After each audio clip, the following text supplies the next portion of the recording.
Koreyalik muhammadqoriga qanaqadir shirinlik berdi-da. Mana koreyalik muhammadqori ketyapti. Ko'nikma hosil qiladi. Mana sumkalarni ilib tayyor turib, mana hozir bir tog'a bizga narsa berdi. Nimanidir reklamasida bu. Nimagadir tashrif buyuringlar, bizda ochilgan. Shunaqa narsa bor deyapti, atayim deyilyapti. Mana. Atlasa podarkasini muhammadqoriga berdi. Hamma bolalarga o'qishga ketyapti turgan bolalarga beradi.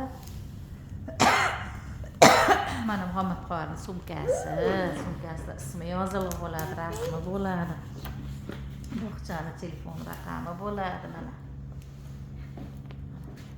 Muhammadqori chatinchalarini, moshinachalarni olib yaxshi kayfiyatda ketyapti. Yo'talsa ham, kasal bo'lsa ham mana bog'chaga boradi, bularda bormasa bo'lmaydi. Sovg'asini solib qo'yamiz. Muhammadqorining sovg'asini solib qo'yamiz sumkamizga. Hali chiqib kelganda ko'radi endi. Mana hozir mana flomasterlarni ham olib ketmoqchi. Olib ketish mumkin emas. Bog'chaga narsa olib ketish mumkin emas. Uydan ham bir dona zarracha narsani olib kelish mumkin emas. Bolalarni shunga o'rgatadi Koreyada. Bog'chaga ham narsa olib bormaydi, hatto qo'lida yegulik bilan ham ketmaydi. Yegulik narsa ham olib ketmaydi muhammadqori. Qo'li ham bo'sh, og'zi ham bo'sh ketish kerak. Yemaslik kerak. Tiqilib qoladi deydi. Qo'liga ham narsa bermaylar bog'chaga ketish paytida deydi. Shunga o'rganmasin deydi.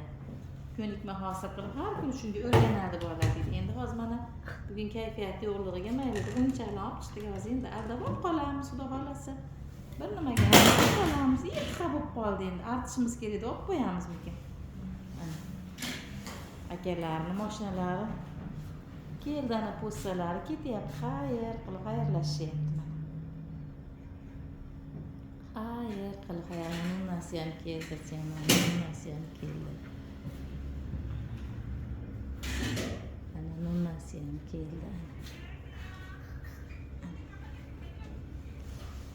Ko'chadan olib ketalab avtobusga chiqarishga olib ketyapti ana bola.